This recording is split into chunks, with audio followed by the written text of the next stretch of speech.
ప్రధానంగా హైదరాబాద్ విషయానికొస్తే చాలా వరకు కూడా మేఘావృతమయ్యి నిన్న రాత్రి నుంచి చూసుకున్నట్టయితే తేలికపాటి వర్షపాతం అయితే నమోదైంది. దీని గురించి మనతో మాట్లాడటానికి వాతావరణ శాస్త్రవేత్త శ్రీనివాస్ గారు ఉన్నారు. వారితో మాట్లాడి మరిన్ని వివరాలు తెలుసుకుందాం. చెప్పండి సార్. మనకి ఈ సమ్మర్ నెలల్లో టెంపరేచర్లు రెగ్యులర్గా ఒక వారం 10 రోజులు రెగ్యులర్గా పెరిగిన తర్వాత ఈ ప్రీ మాన్సూన్ షవర్స్ అంటాం వీటిని. ఇవేంటంటే ఉపరితల వాతావరణంలో వివిధ రకాలైన మార్పులు రావడం వల్ల తేమగాలులు మనకి అరేబియన్ సముద్రం నుంచి బంగాళాఖాతం నుంచి మెయిన్లాండ్ మీదకి ప్రవేశిస్తాయి. ప్రవేశించినప్పుడు మనకు ఆల్రెడీ టెంపరేచర్లు ఎక్కువగా ఉన్న దగ్గర ఇటువంటి సాయంత్రం మధ్యాహ్నం సమయంలో మనకి క్యూములోనింబస్ మేఘాల తాకిడి ఉంటుంది. వీటి వల్ల మనకి ఉరుములు మెరుపులు ఈదురుగాలతో కూడిన వర్షాలు ఉంటాయి. ఈ వర్షాలు మనకి గత 2 రోజులు బట్టి మనం తెలంగాణలో చూస్తున్నాము. మరొక 2 రోజులు ఇవి కంటిన్యూ అయ్యే అవకాశం ఉందండి. రాష్ట్రంలో ఎక్కడెక్కడ అధిక వర్షపాతం నమోదయ్యే అవకాశం ఉంది? తేలికపాటి వర్షపాతం ఎక్కడ నమోదయ్యే అవకాశం ఉంది?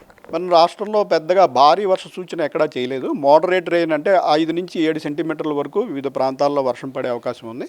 నిన్న రాష్ట్రంలోని ఒక్క జిల్లాలో మటుకు మనకి 8 సెంటీమీటర్ల వర్షపాతం ఆదిలాబాద్ జిల్లాలో నమోదవడం జరిగింది. మిగిలిన చాలా జిల్లాల్లో మనకి 3 నుంచి 5 సెంటీమీటర్ల వరకు వర్షపాతం నమోదైంది. ఈరోజు రేపు కూడా రాష్ట్రంలోని పలు జిల్లాల్లో ఇటువంటి ఉరుములు మెరుపులు జల్లులు పడినప్పటికీ ఈ భారీ వర్ష సూచన అయితే లేదు. 5 నుంచి 7 సెంటీమీటర్ల వరకే వర్షపాతం ఉండే అవకాశం ఉంది. కానీ ఉరుములు మెరుపులు ఈదురుగాలుల వేగం 40 నుంచి 50 కిలోమీటర్ల వరకు ఈ వర్షం పడిన సమయంలో వచ్చే అవకాశం ఉంది. ఉరుములు మెరుపులు పడతాయి అంటున్నారు. దీని గురించి రైతులకి ఎలాంటి అవగాహన ఇవ్వబోతున్నారు? అలాగే ప్రభుత్వాన్ని ఎలా అలర్ట్ చేయబోతున్నారు?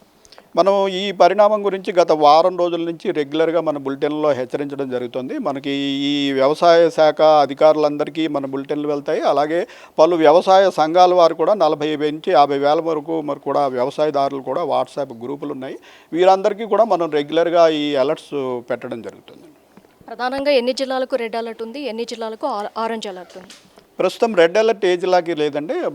ఆరెంజ్ అలర్ట్ ఓన్లీ 3 జిల్లాల్లో మటుకు మనకి ఈ వడగళ్ల వాన పడే అవకాశం ఉంది. కాబట్టి ఒక 3 జిల్లాలు కామారెడ్డి, సిద్దిపేట, జనగాం జిల్లాలకి ఆరెంజ్ అలర్ట్ ఉంది. మిగిలిన అన్ని జిల్లాల్లోనూ కూడా మోడరేట్ రెయినే, అంటే 5 నుంచి 7 సెంటీమీటర్ల వరకే వర్షపాతం పడే అవకాశం ఉంది. కాబట్టి ఎల్లో అలర్టే పెట్టడం జరిగింది. ప్రజలకి ఎలాంటి సూచనలు ఇస్తారు? ఏదైతే పిడుగుపాటు అంటున్నారు, అదే కరెంటు స్తంభాలు కావచ్చు, ఇలాంటి ప్లేసెస్లో ఎలాంటి జాగ్రత్తలు తీసుకోవాలి?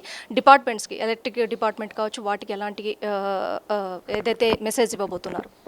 ఈ ఉరుములు మెరుపులు ఈదురుగాలుల వల్ల ముఖ్యంగా ఈ థండర్ బోల్ట్స్ కూడా ఉంటాయి. వీటి వల్ల ఏంటంటే ఆరు బయట పనిచేసేవారు, పొలాల్లో ఒంటరిగా ఉండేవారు, జీవాలను మేతకు తీసుకెళ్ళిన వారు, ఇటువంటి వారు ఈ వాతావరణంలో సడన్గా మార్పు, ఇది పగటిపూట మధ్యాహ్నం 1 గంట 2 గంటల వరకు ఎండ కాసిన తర్వాత 1 గంటలో వాతావరణం మారిపోయి మనకి ఉరుములు మెరుపులు జల్లులు పడుతూ ఉంటాయి.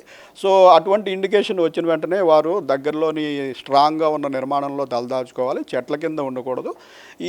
అలాగే ఆరు బయట ధాన్యాన్ని ఆరబెట్టిన వారు కూడా 1.5-2 గంటల సమయంలో అప్రమత్తంగా ఉండి ఇటువంటి ఇండికేషన్ ఏదైనా వచ్చినప్పుడు వెంటనే ధాన్యాన్ని కూడా జాగ్రత్త పెట్టుకోవాల్సిన అవసరం ఉంది. అలాగే మనకి ఎలక్ట్రికల్ డిపార్ట్మెంట్కి, ఇతర ప్రభుత్వ విభాగాలన్నిటికీ కూడా మన అలర్ట్లు రెగ్యులర్గా వెళ్తుంటాయి. ఈ గాలుల వేగం ఎంత ఉంటుంది, దాని గురించి ఏ రకమైన చర్యలు తీసుకోవాలన్నది వారు దాన్ని బట్టి డిసైడ్ చేసుకుంటారు. సార్, ప్రధానంగా హైదరాబాద్ విషయానికి వస్తే ఉదయం నుంచి కూడా పొడిగా ఉంటుంది వాతావరణం. ఆల్ ఆఫ్ సడన్ ఈవినింగ్ నుంచి చూసుకున్నట్టయితే తేలికపాటి వర్షం నుంచి మిడ్ నైట్ చూసుకున్నట్టయితే భారీ వర్షం కూడా నమోదవుతుంది. దీనికి కారణం ఏమై ఉంటుంది? ఈ మేఘాలు ముఖ్యంగా వేడిమి వల్ల వచ్చే మేఘాలు. దీనివల్ల ఏంటంటే పగటిపూట బాగా ఎండ ఎక్కువ ఎక్కడ ఉంటుందో అక్కడ నుంచి మధ్యాహ్నం పూట ఇవి తేమ వల్ల ఏర్పడటం జరుగుతుంది. సో ముఖ్యంగా ఈ వర్షాలు మనకి మధ్యాహ్నం సాయంత్రం సమయంలోనే ఎక్కువగా ఉంటాయి. క్యూములోనింబస్ మేఘాలు ఈ ప్రీ మాన్సూన్ షవర్స్ యొక్క ప్రత్యేకత ఇదే. అకాల వర్షాల వల్ల రైతులు చాలా వరకు నష్టపోతున్నారు. దీని మీద మనం ఆల్రెడీ అలర్ట్లు పెట్టడం జరిగింది. దానికి తదనుగుణంగా వారు చర్యలు తీసుకుంటారు. అయితే ఆల్రెడీ పంట కొయ్యడానికి వీలు లేని స్థితిలో ఉన్నగారు పెద్దగా చేయగలిగింది ఏమీ లేదు. సార్, ప్రజెంట్ సిచ్యువేషన్ ఎలా ఉంది వాతావరణము? అలాగే రాబోయే 2-3 రోజుల్లో ఎలా ఉండబోతుంది? దీని మీద మీ అభిప్రాయం? మరొక 2 రోజులు ఇటువంటి వాతావరణం వివిధ జిల్లాల్లో, మనకి రాష్ట్రంలోని ఇంచుమించు అన్ని జిల్లాల్లోనూ కూడా చెదురుమదురు వర్షాలు కంటిన్యూ అయ్యే అవకాశం ఉంది. తర్వాత 3వ రోజు నుంచి ఈ వర్షాలు గ్రాడ్యువల్గా తగ్గుముఖం పడతాయి. ఆ తర్వాత వాతావరణ పరిస్థితులు ఎలా ఉండబోతుంది?